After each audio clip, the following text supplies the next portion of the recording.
Tim Tebow is one of the most interesting athletes of all time. He's a former Heisman winner, college football national champion, former NFL quarterback, football analyst, broadcaster, and now former minor league baseball player. So with Tim Tebow making the news lately once again for his athletic talent, we decided to have a once-over of his life and career on this episode of Famous Feuds. Tebow was born on August 14th, 1987 in the Philippines to missionary parents. Although he was born there, he would spend much of his life growing up in northern Florida in the suburbs of Jacksonville. Tebow actually grew up homeschooled, but ended up playing football as a tight end his freshman year at Trinity Christian in Jacksonville. However, his family would move later that year, allowing him to go to Allen D. Nease High School, where the school allowed him to play quarterback. Tebow became unstoppable, especially in his junior and senior years. His senior year, he also led Nease to the Florida State Championship game, winning it, as well as receiving awards for being Florida's Mr. Football and being one of the top recruits in the nation. He had several offers to go to major college football programs, and also had some interest from college baseball programs as well, due to his baseball performance in high school. He ended up going to the University of Florida on a football scholarship, where he would play from 2006 to 2009. His first year he primarily was a backup, but in the following years he blossomed into a star. In 2007, Tebow won the Heisman Trophy and the Davey O'Brien Award, an award given to the best quarterback annually. In 2008, Tebow would come in third in Heisman voting. He was still the first player to be nominated for the award multiple times. And to Tebow, it probably didn't matter much, because later that season the Florida Gators would win the national championship over the Oklahoma Sooners. Tebow was on top of the world, and with the success he found, many were wondering if he would be drafted in the NFL that year. He ultimately decided to return for his senior year and to skip the draft, to try to continue his dominance to become one of the best, if not the best, college football player to ever live. And he did just that, smashing 5 NCAA records, 14 SEC conference records, and 28 University of Florida records. Strangely enough, though, when Tebow entered the 2010 NFL Draft, there was much skepticism about his play. You see, many of Tebow's records actually came on the ground, and not the air. Tebow was a dual threat quarterback, with the ability to run past, over, and through defenders. This, however, did not help prove Tebow's passing accuracy. Many experts doubted his ability to play quarterback at the NFL level due to his bizarre throwing mechanics and his perceived lack of accuracy. Still, Tebow was selected by the Denver Broncos in the first round of the NFL Draft. Tebow's jersey became one of the top-selling jerseys in 2010, and many fans were ready to see him play. He did end up playing his rookie year in 6 games, primarily as a backup for the Broncos quarterback Kyle Orton. He did well in his playing time, but never had meaningful action to prove any of the doubters wrong. He started the 2011 season as a backup for the first 4 games, until Kyle Orton was benched, elevating Tebow to the starting position. Tebow mania had begun, and Tebow played game after game in an inspiring, yet sometimes sloppy manner, often completing less than half of his passes. Many times his team would be down going into the fourth quarter, yet somehow Tebow would find ways to win. He used his arm, feet, and willpower to allow his team to come back from almost certain defeat, digging his team out and creating wins from nowhere, many times in the fourth quarter. Fans loved his style, playing with reckless abandon, leaving all of his effort and his body on the field.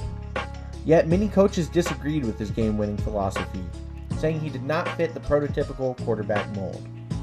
Still, he led his once 2-6 Broncos to an 8-8 record, and more importantly to the playoffs, where whether you loved him or hated him, Tebow continued to win. Once in the playoffs, Tebow would go on to beat the Steelers dramatically in overtime on an 80-yard pass to Demaryius Thomas. He had done it. Tebow had won a playoff game, but the joy wouldn't last long. The next week, Tebow completed just 9 of 26 passes and took 5 sacks in a 45-10 defeat at the hands of the New England Patriots, which knocked Denver out of the playoffs. During the offseason, the Broncos would sign legendary quarterback Peyton Manning and would send Tebow over to the Jets in a trade. Strangely enough, before the trade to the Jets, Tebow was almost traded to his hometown team, the Jacksonville Jaguars, but the trade did not go through due to administrative issues. Tebow would join the Jets, and the media circus would ensue. However, Tebow was a backup quarterback, and strangely enough, also played punt protector on special teams. Tebow ended up throwing only 8 passes that year and rushing 32 times the Wildcat formation, never starting a game at the quarterback position. He was released by the Jets following the 2012 season. From here, it was all downhill. Tebow tried multiple times to work his way back on the NFL roster, but he never made it past training camp after signing with multiple teams. He played well in the preseason games that he played in, but never good enough to justify a roster spot on a regular season roster. And like that, Tebow had washed out of the league, never to be able to get a shot to prove himself on the NFL field again. With all of his talent came downsides, which NFL teams were not willing to take. Many teams also avoided Tebow due to the media circus that followed him immediately wherever he went. Tebow moved on to other passions as a sports broadcaster and eventually became a baseball prospect in the New York Mets organization. Even though he had not played since high school, Tebow was good enough to play for 4 years in left field for the Mets minor league organizations, retiring recently from the sport after his chances of getting to the bigs were disappearing with his advancing age. Still, Tebow's minor league career was quite productive for the Mets, bringing fans to the game of baseball while allowing Tebow to live his dream of being a baseball player and a pro athlete. With Tebow's retirement from baseball, it looked like his athletic career was over. At age 33, hitting a dead end on a sports team, it might seem like a perfect time to quit. But if you know anything about Tebow, he does not quit. On April 29, 2021, Tebow requested a tryout for the NFL's Jacksonville Jaguars. According to the reports, his workout went well, and there was serious consideration by the team to sign Tebow. This is no coincidence, as Tebow's former college coach, Urban Meyer, just took charge as the Jags head coach this season. According to the reports, Tebow tried out as tight end, making a change from his dream of playing the quarterback position. Questions still remain about Tebow's NFL potential. If he was signed to the Jags, would he be able to make an impact as a tight end in the NFL, especially as an aging athlete? Will he even be able to make it past training camp? If he does somehow slip back into the Jags roster, how will that bide for the first overall pick, Trevor Lawrence? Will the media hype machine call for Tebow to play QB if Lawrence does not live up to the expectations? Or will Lawrence comfortably throw passes to his newly minted tight end, Tim Tebow, no matter what the outcome? Still, if Tebow is able to make an NFL comeback nearly a decade after his only meaningful NFL season, he will once again rise to the level of a cultural phenom and a high-level athlete that he is perceived to be.